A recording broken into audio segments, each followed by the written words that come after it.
Bismillahirrahmanirrahim. Assalamualaikum warahmatullahi wabarakatuh.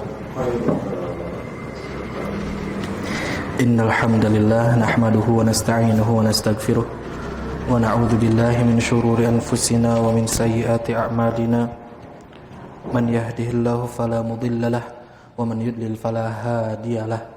Asyhadu an la ilaha illallah wahdahu la syarikalah wa asyhadu anna Muhammadan abduhu wa rasuluhu alladzi la nabiyya ba'da. Wa sallallahu ala nabiyyina Muhammadin wa ala alihi wa sahbihi wa sallam. Faqad qala Rasulullah sallallahu alaihi wasallam, man tawadda'a fa ahsana al-wudu' thumma ata al-jum'ah fastami' wa ansat غفر له ما بين الجمعة إلى الجمعة وزيادة 3 أيام. Para jamaah pengajian rutin Masjid Mutiara yang sama-sama harap ridha Allah Subhanahu wa taala. Alhamdulillah, kita bersyukur kepada Allah Subhanahu wa taala berkat inayah, kasih sayang, rahmat dan juga pertolongan dari Allah Subhanahu wa taala sehingga kita dapat dipertemukan kembali dalam pertemuan ini. Mudah-mudahan dengan seluruh perjuangan, pengorbanan dan juga segala hal yang telah kita curahkan untuk dapat menghadiri majelis ilmu ini dijadikan oleh Allah Subhanahu wa taala sebagai amalan soleh yang diterima di sisinya. Tentunya kita berharap Allah memberikan segala janji dan Allah memenuhi seluruh pahala yang telah Allah janjikan bagi setiap kita yang memaksakan diri kita untuk senantiasa menuntut ilmu, yang bukan hanya menjadikan kegiatan menuntut ilmu sebagai pengisi dari waktu luang kita, yang bukan hanya sekedar menunggu-nunggu waktu dan menghabiskan waktu, namun kita niatkan ini karena lillahi ta'ala, karena Allah Subhanahu wa ta'ala jadikan prioritas dalam kehidupan kita. Banyak orang yang lalai dan terlena. Mereka menapaki jalan kehidupan dan diberikan oleh Allah Subhanahu wa taala yang disebut dengan istidraj. Pernah dengan istidraj, Iman? Istidraj itu apa?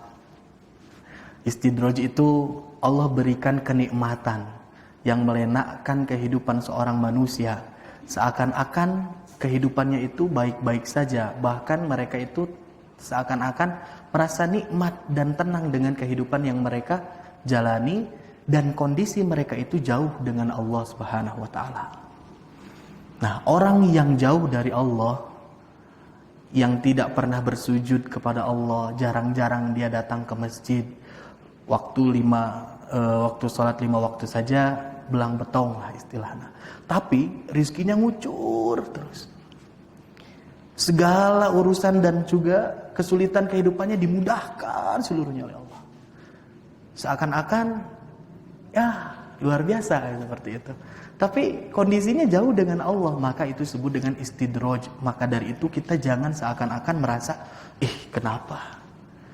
Kita yang bolak-balik ke masjid, kita yang bekerja dengan ikhlas, kita yang benar-benar ingin mendapatkan keridhaan dari Allah Subhanahu wa taala, tapi kok susah hidup kita. Tetangga, kerabat, orang yang di samping kita seakan-akan meni digampilkeun pisan ku Allah segala rupina teh. Bisa jadi itu adalah teguran dari Allah, istidraj. Allah berikan seluruhnya di dunia sehingga Allah tidak setengah-setengah lagi untuk memberikan azabnya nanti di akhirat. Itu adalah istidraj. Maka dari itu mudah-mudahan kita dijauhkan dari sifat ini ya.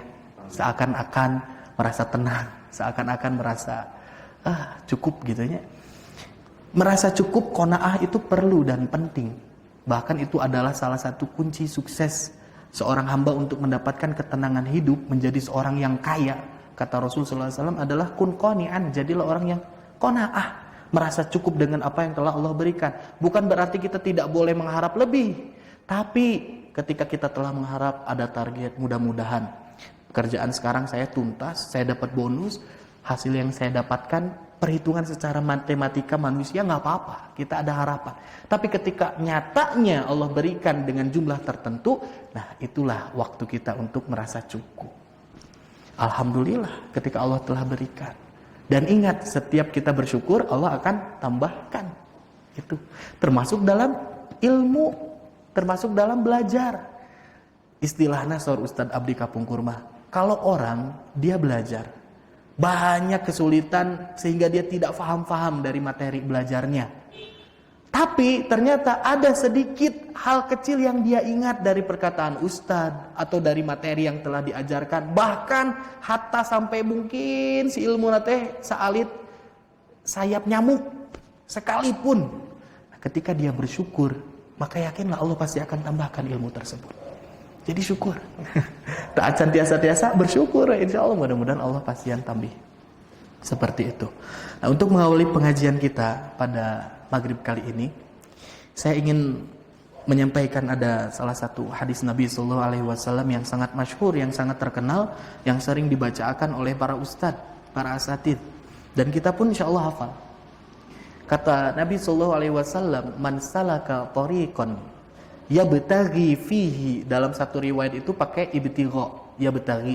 Di dalam riwayat yang lain itu memakai yaltamisu fihi ilman. Apa arti dari hadis tersebut? Ini sebagai sesuatu motivasi ngagegede hati bagi orang yang benar-benar bermujahadah, bersemangat, berjihad untuk mencari ilmu. Kata Nabi, man salaka, sahajalmi anu menjalani, yang menapaki torikon satu jalan, ya betagi fihi ilman, yang dia itu mengharap dari perjalanan dia itu menapaki tapak yang dia jalan itu, dia berharap untuk mendapatkan ilmunya Allah Subhanahu wa taala. Lawan bahasa Sundana anu ngatoskeun oge saha jalmi nu seseleket dugi ka seseleket mah salaka di abang-abang miripnya salaka sareng seseleket. Seseleket neang ilmu walaupun sedikit. Apa jaminan dari Allah Subhanahu wa taala menurut hadis Nabi? Sahalallahu lahu. Maka Allah akan berikan kemudahan bagi dirinya tariqon ilal jannah, satu jalan menuju surga. Itu adalah harapan kita. Sing soson-soson milarian ilmu teh, karena yakin Allah berikan kemudahan kita untuk menapaki jalan menuju surga. Tah eta. Bahkan jamaah sekalian, ada yang luar biasa. Ada seorang ustad deui, kiai itu namanya. Aya seorang kiai. Punya jamaah itu bervariasi dan beragam. Aya ngawitan budak ngora, aya nu tos dewasa, bahkan ada yang sudah lanjut usia. Dan setiap pengajiannya itu ternyata si ustadz ini, si kiai ini memerintahkan dan juga menganjurkan kepada jamaahnya setiap pertemuan harus setor hafalan Quran. Minimal 1 ayat setiap pertemuan. Anak-anak kecil no problem. Apalagi yang remaja-remaja gak ada masalah. Yang dewasa sekalipun siap-siap saja. Cuman pertanyaannya satu, kenapa disamakan itu perintah kepada orang yang sudah sepuh, yang lanjut usia? Anu istilahna maca wegi sekedik maca teh tunduh gitu nya. Muka buku nutup mata. Istilahnya seperti itu. Ditanyakanlah kepada seorang kiai ini, kenapa engkau berikan perintah ini sama kepada orang-orang yang sudah sepuh juga untuk menghafal Quran? Atuh, supados termasuk kepada hadis tersebut. Setiap harinya sehingga orang itu senantiasa terus ingin menambahkan ilmu. Salah satunya dengan cara membaca Quran. Lamun jalma ngapalkeun pasti maca. Ketika dia mungkin tidak hafal-hafal dengan bacaannya, pasti dia ingin mencoba untuk memahami. Ari ieu teh aya teh ngobrolkeun naon sih? Nuju diaos teh, nu bade dihafalkeun teh. Dia tertuntut untuk membaca, untuk memahami, untuk menghafalkan. Sehingga apa? Orang-orang yang sepuh ini mendapatkan husnul khotimah. Mudah-mudahan saja akhir dari kehidupannya itu sedang membaca Quran, sedang mempelajari Quran, dan masuk ke dalam apa yang dikatakan oleh Nabi SAW, Allah mudahkan jalannya menuju surga. Iya alasan teh. Mantapnya siap bapak-bapak sadayana ku abdi pasian parenta. Setiap pertemuan 1 ayat. Sok we ngapalkeun storna ka diri masing-masing we nya.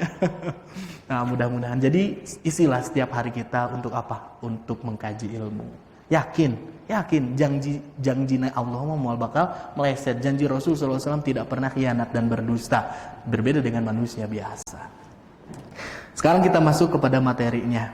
Para jamaah sekalian, pembahasan kita pada malam kali ini masih masuk ke dalam materi tentang fikih, yang di dalamnya kita sedang membahas mengenai mandi-mandi yang dianjurkan, al-aghsalu al-mustahabbatu, yaitu masuk ke dalam mandi naon wae, ibak naon wae anu dianjurkan dalam ajaran kita syariat Islam. Kemarin sudah kita singgung, yang pertama itu adalah ghuslul jum'ati, yaitu mandi Jumat. Nah, ini mandi Jumat itu selain dari mandi yang wajib, mandi Jumat masuk ke dalam mandi yang dianjurkan, yang disunahkan. Ketika orang melaksanakannya, dia akan mendapatkan pahala dari Allah Subhanahu wa taala.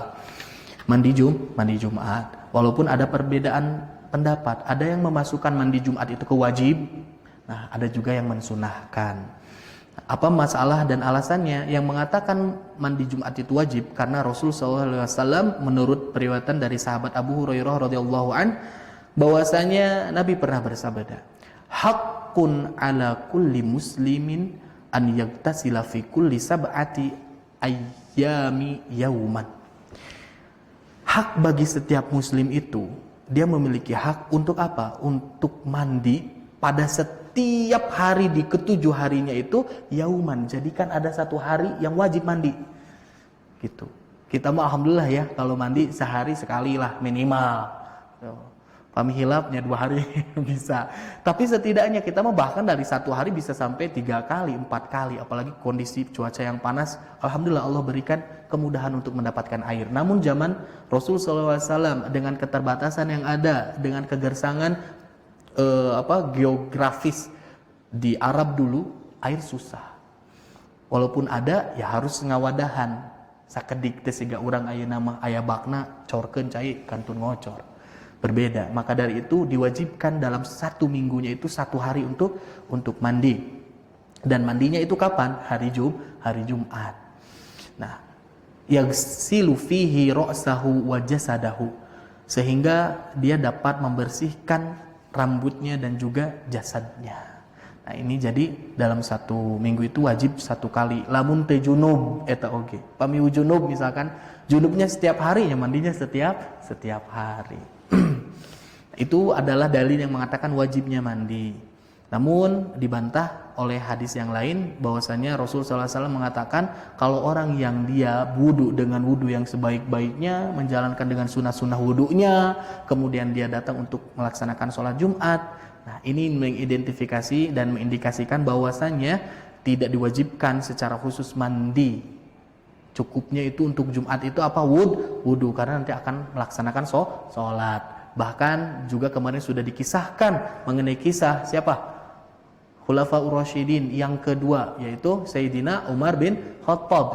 Ketika beliau sedang berkhutbah, ketika Jumat berkhutbah, ternyata datang seorang sahabat yang sangat masyhur, termasuk ke dalam muhajirin, orang yang dia itu berhijrah dari Mekah ke Madinah. Ini ceritanya di Madinah. Setelah itu ditegur sama Sayyidina Umar. Kenapa engkau baru datang jam segini? Gitu. Dia menyatakan, aduh, saya ada kesibukan. Bahkan saya nggak sempat pulang ke rumah. Saya langsung datang ke sini. Dan dikenalilah seorang yang telat datang Jumat itu adalah Sayyidina Utsman bin Affan. Jangan jadikan alasan untuk kita tuh Sayyidina Utsman wajah telat datang Jumatnya. Hei, berbeda waktunya. Zaman dulu tidak ada jam tangan, kita punya HP, kita ada jam. Jelas, kalau dulu siang-siang kira-kira saja sholat zuhur apalagi. Maka dari itu sampai-sampai tidak sempat pulang ke rumahnya, sehingga datang untuk Jumat dan berwudu saja. Sehingga Sayyidina Umar pada saat itu menegur, entos maka siangan bari jengan wudu wungkul, sana gitu. Padahal Rasul kan memerintahkan untuk kita mandi ketika Jumat, gitu. Dari kisah tersebut, walaupun Umar bin Khattab memarahi terhadap Sayyidina Utsman, tapi tidak memerintahkannya untuk keluar dari masjid dan mandi dulu. Makanya ini menandakan bahwasanya mandi Jumat itu tidak wajib. Kalau wajib, pastilah Utsman bin Affan juga nggak mungkin langsung ke masjid. Pasti dia akan mendatangi rumahnya untuk melaksanakan mandi dulu. Kalau benar mandi Jumat itu wajib. Jadi jangan ada alasan juga, ada can mandi mual Jumatan. Ya nggak gampang gitu. Ada yang seperti itu, wallahu a'lam, mungkin ada saja ya. Komo baju kalalotor panas-panas di lebet tos pinuh teu mungkin di luar paranas tos wes ngopi we jeung udud. Aya nu kitu. Komo ngarasa mah keuneu tambah sapar ieu da lain orang dieu. Alasan teh mun dibuat-buat ya. Sehingga ada istilah gitu. Agama itu kan mudah. Enggak usah dipersulit. Memang agama itu sudah sangat mudah. Kalaulah Allah Subhanahu wa taala menetapkan ketika Isra Mi'raj dulu, Nabi Muhammad sallallahu alaihi wasallam mengiyakan mengenai ibadahnya orang umatnya Nabi Muhammad itu dalam satu hari itu 50 kali sholat, bahkan turun lagi jadi 30 kali sholat. Kita mau gimana? Allah sudah berikan keringanan, satu hari cuma 5 kali kok. Dan itu pun bermanfaat untuk kita. Ya, istirahat. Kita beristirahat dengan sholat kita. Kita menenangkan diri kita dari jenuhnya dan sulitnya kehidupan yang kita hadapi ketika kita di siang hari kita bekerja misalkan. Kita ditenangkan dengan adanya sholat. Itu adalah manfaat untuk kita. Nah, jadi lamun dipiwarang sholat malah kukulutus, dibalik katanya. Jadi itu adalah Jumat. Dan Jumat itu waktunya kapan? Mandi Jumat itu waktunya itu adalah dari tulu'il fajr, dari adanya atau dari terbitnya matahari di hari Jumat pagi-pagi. Nah itu waktunya. Sampai kapan? Sampai datangnya waktu sholat Jumat. Jadi orang anu mandi Jumat ngarasa ayeuna mumpung masih Jumat ya sore-sore ge hari Jumat kene. Diniatan mandi Jumat tidak masuk ke dalam yang disunnahkan sholat Jumat. Atau, nah kata Said Sabiq menyatakan yang paling bagus itu mandi Jumatnya kapan? Wa in kanal mustahabbu an yattasilal ghuslu bidzihabi. Naon cenah nupang saya nama ngalaksanakeun mandi Jumat itu bersamaan dengan berangkat. Jadi mandi teh henteu pagi-pagi teuing gitu. Misalkan jam 10 ibadah masih segar berangkat ke masjid jam 11. Atau ibak jam 10:30, jam 11 berangkat langsung dengan kondisi yang masih segar, masih bersih, masih wangi. Nah, seperti itu. Itu adalah waktu terbaik untuk melaksanakan mandi Jumat. Nah, kita lanjutkan pembahasan kita kepada mandi yang disunahkan, yang dianjurkan, yaitu adalah mandi untuk ghuslul idain, untuk 2 hari Id. Id apa saja? Pertama Idul Fitri. Yang kedua Idul Adha. Nah, 2 Id ini juga dianjurkan kita untuk melaksanakan mandi. Namun sebetulnya orang Islam itu memiliki Idnya itu dia punya yang mingguan. Ya kan? Ya, hari raya kita itu punya yang mingguan. Idnya mingguannya itu apa? Jumat. Mantangna di salat Id oge nu Jumat nu mingguan oge dianjurkan untuk melaksanakan mandi. Begitupun Idul Fitri dan Idul Adha. Nah, ini pun dikomentari oleh Said Sabiq. Sebetulnya secara langsung, secara gamblang, secara sharih, nah Said Sabiq ini tidak menemukan adanya hadis yang sahih mengenai mandi ketika 2 Id, Idul Fitri dan Idul Adha. Namun terdapat ucapan dari seorang ulama, qala fil Badril Munir, di dalam kitab Badril Munir, bahwasanya ada hadis-hadis mengenai ghuslul idaini namun dhaifah, namun hadisnya itu dhaif. Tapi dikomentari wa fiha atharun anis sahabati jayyidah. Nah, namun ternyata ada athar dari sahabat Nabi sallallahu alaihi wasallam. Athar itu apa? Athar itu perilaku, perbuatan yang dilakukan oleh sahabat Nabi sallallahu alaihi wasallam. Walaupun Nabi tidak menganjurkan, walau Nabi tidak secara khusus melakukan hal tersebut, nah, tapi ketika dilakukan oleh para sahabat berarti menandakan ini adalah sesuatu yang baik. Itu athar bersambungnya kepada para sahabat. Maka dari itu kita anjurkan untuk mandi ketika Idul Fitri dan Idul Adha. Selanjutnya, yang ketiga, ghuslun man ghassala mayyitan, mandinya orang yang memandikan mayit, mandinya orang yang memandikan jenazah. Ini dianjurkan dalam syariat kita. Kenapa bisa seperti itu? Karena Rasul sallallahu alaihi wasallam dalam sebuah riwayat hadis menyatakan, man ghassala mayyitan falyaghtasil. Siapa orang yang memandikan mayit, jenazah falyagtasil, maka dianjurkan bagi dirinya, maka hendaklah dirinya untuk mandi. Wa man hamilahu, dan siapa orang yang memegangnya, memanggulnya, falyatawadda, maka hendaklah dia untuk berwudu. Nah, ini adalah hadisnya. Namun ternyata ada yang berbeda pendapat. Hadis ini dilihatnya kurang kuat. Nah, ada juga yang menguatkan, ada yang mengatakan bahwasanya hadis ini bisa dipertanggungjawabkan sebagaimana yang disebutkan oleh Imam Hafidz Ibnu Hajar Al-Asqalani. Nah, beliau mengatakan qad hassanahu Tirmidzi wa shahhahu Ibnu Hibban. Sungguh telah menghasankan At-Tirmidzi dan juga mensahihkan hadis ini Ibnu Hibban. Jadi kita bisa mengamalkannya. Ya. Jadi lo untuk ngiringan ngibakeun mayit, jenazah, kita dianjurkan untuk mandi.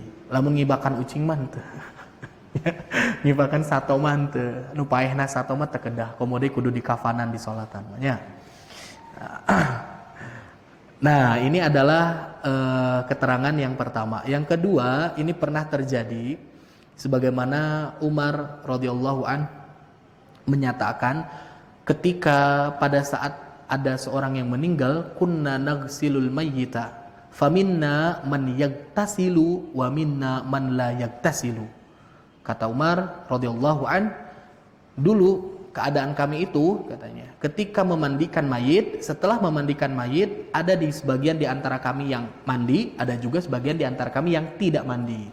Jadi ini boleh pilihan, tapi melaksanakannya sunnah, mendapatkan pahala.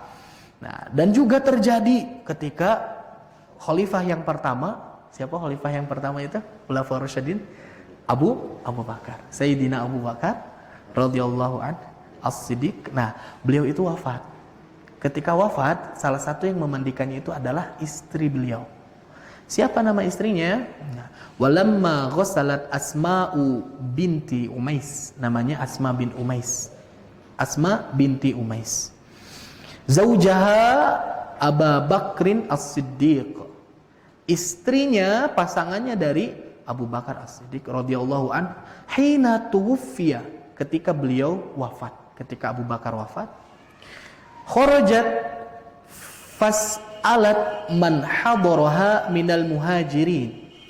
Ketika setelah memandikan, istri dari Abu Bakar As-Siddiq ini keluar.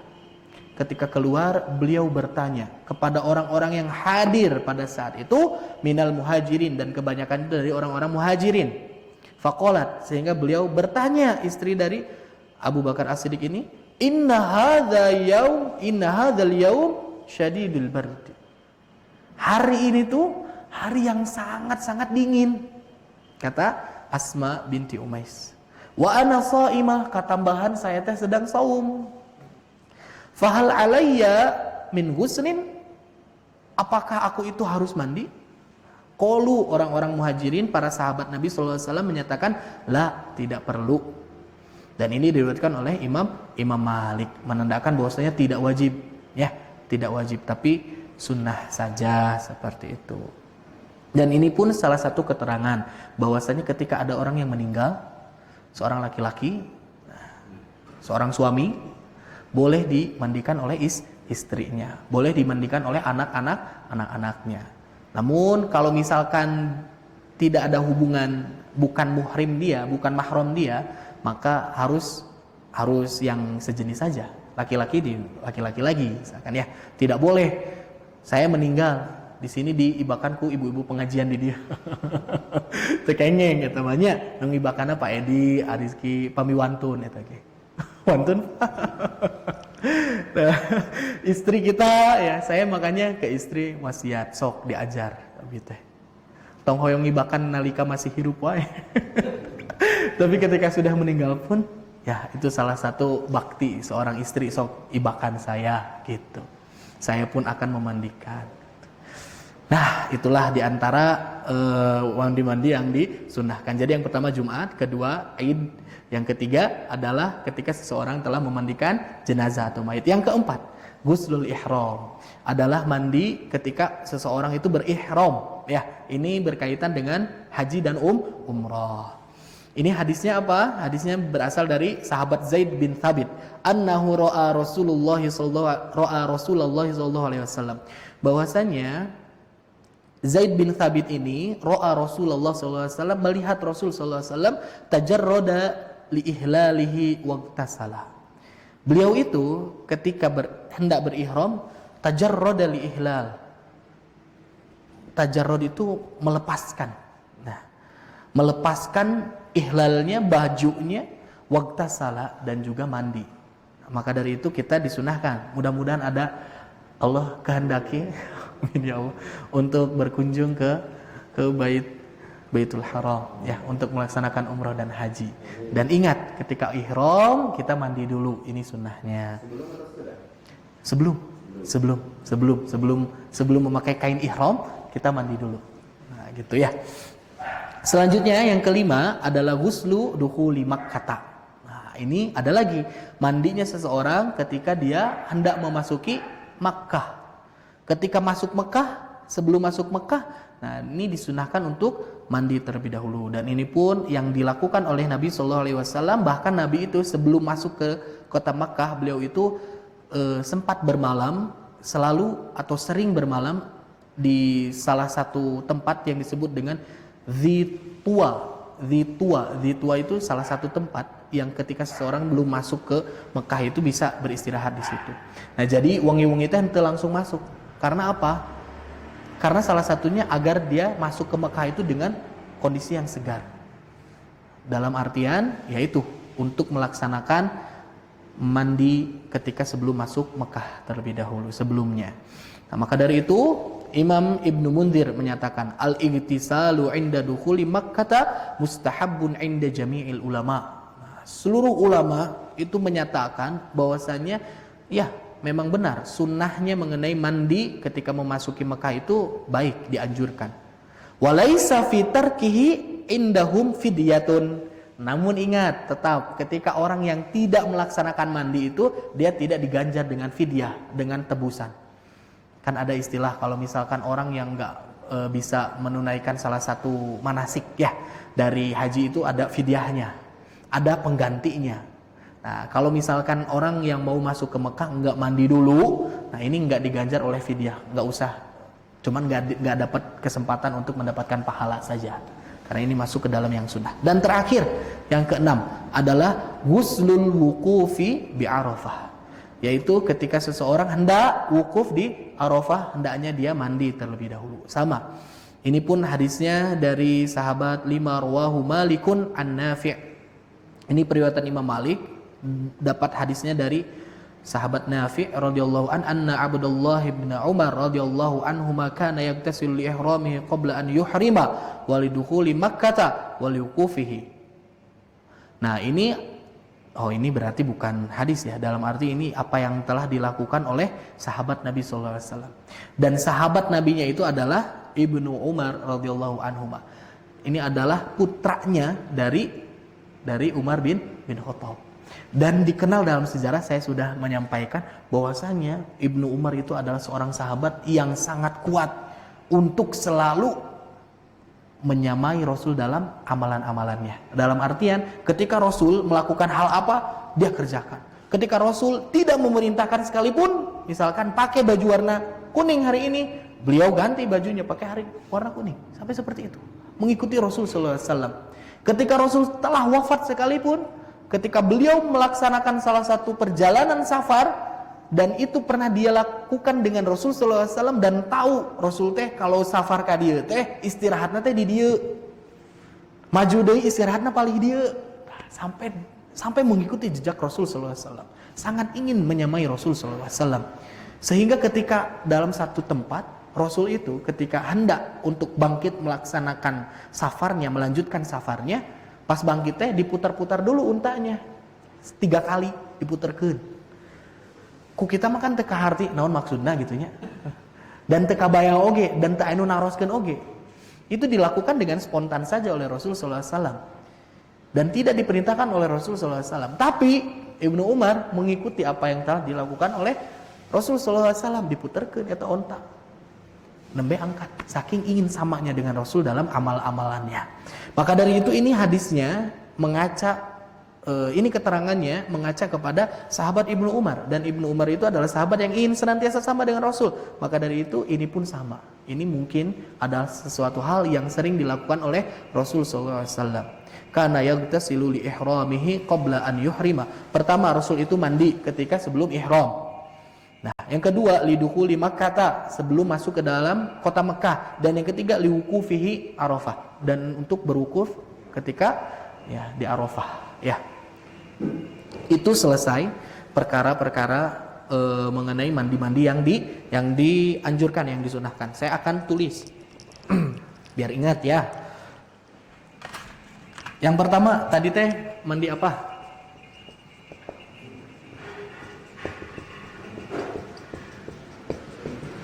Oh, yang salah tidak akan dihukum, yang benar tidak diberi hadiah.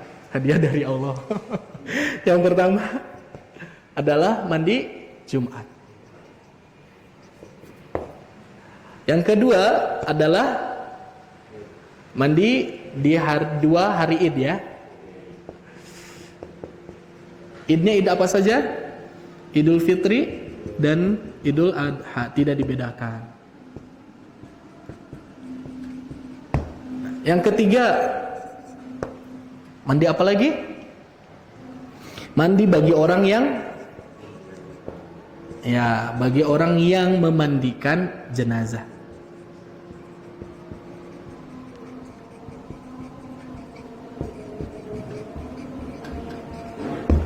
Oke, yang keempat, mandi ketika ihram ya. Mandi ketika hendak melaksanakan ihram. Ketika hendak melaksanakan ihram.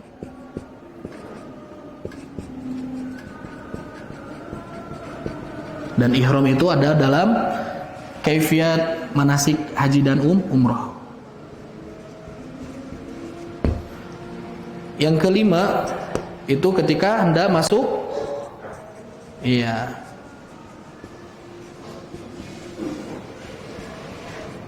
kota Makkah. Nah, kalau ini mah haji dan umroh, ini mah kapan saja. Pokoknya ketika hendak memasuki kota Makkah, kita dianjurkan untuk mandi terlebih dulu. Dan yang terakhir, ketika wukuf di Arafah. Ini pun khusus ketika haji saja.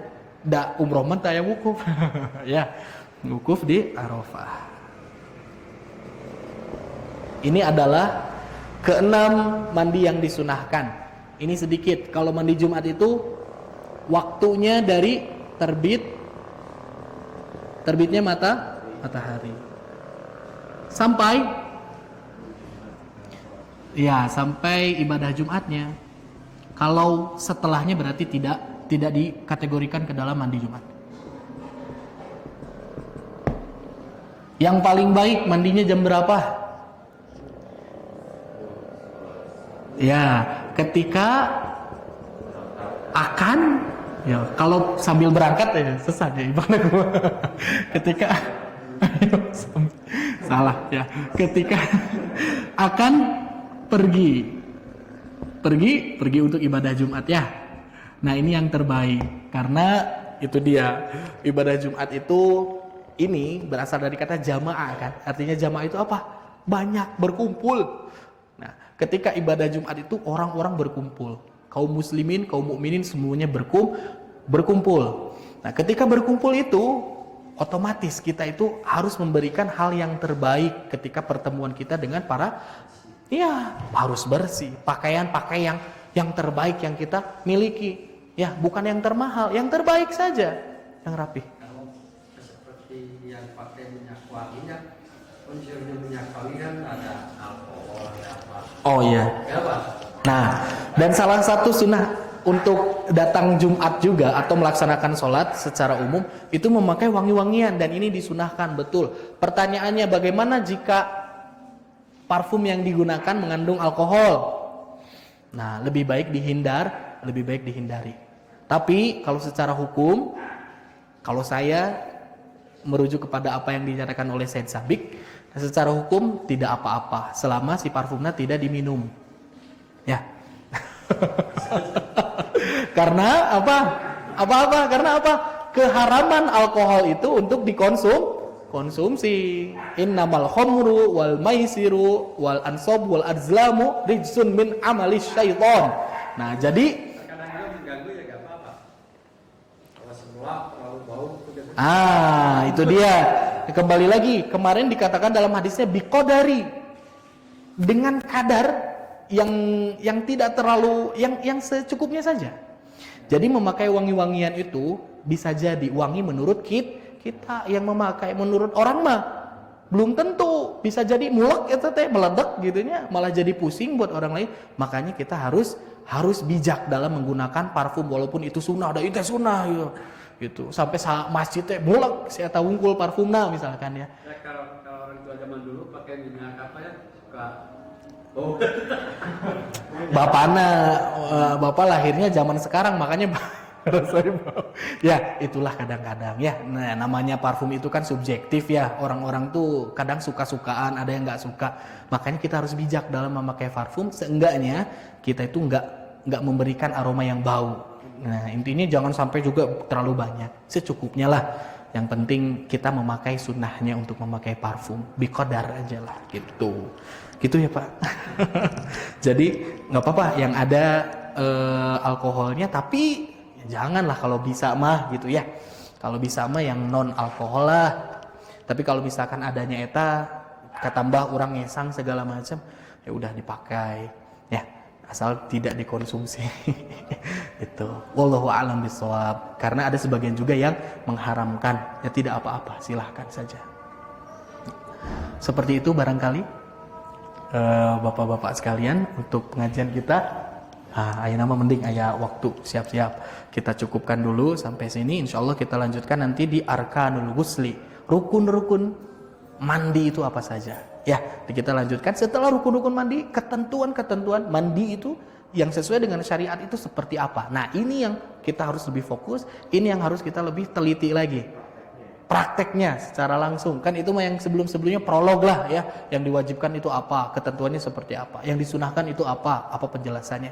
Selanjutnya itu rukunnya apa, nah, ketentuan-ketentuan sunnah-sunnah mandinya itu seperti apa. Kita akan bahas, insya Allah. Mudah-mudahan Allah berikan umur kepada kita sehingga kita dapat terus mutolaah ilmu ya. Amin ya Allah ya Rabbal Alamin. Kita tutup saja pengajian kita pada maghrib kali ini dengan bacaan hamdalah dan doa kifaratul majlis bersama-sama. Alhamdulillahirabbil alamin. Subhanakallahumma bihamdika asyhadu an la ilaha illa anta astaghfiruka wa atubu ilaik. Wassalamualaikum warahmatullahi wabarakatuh.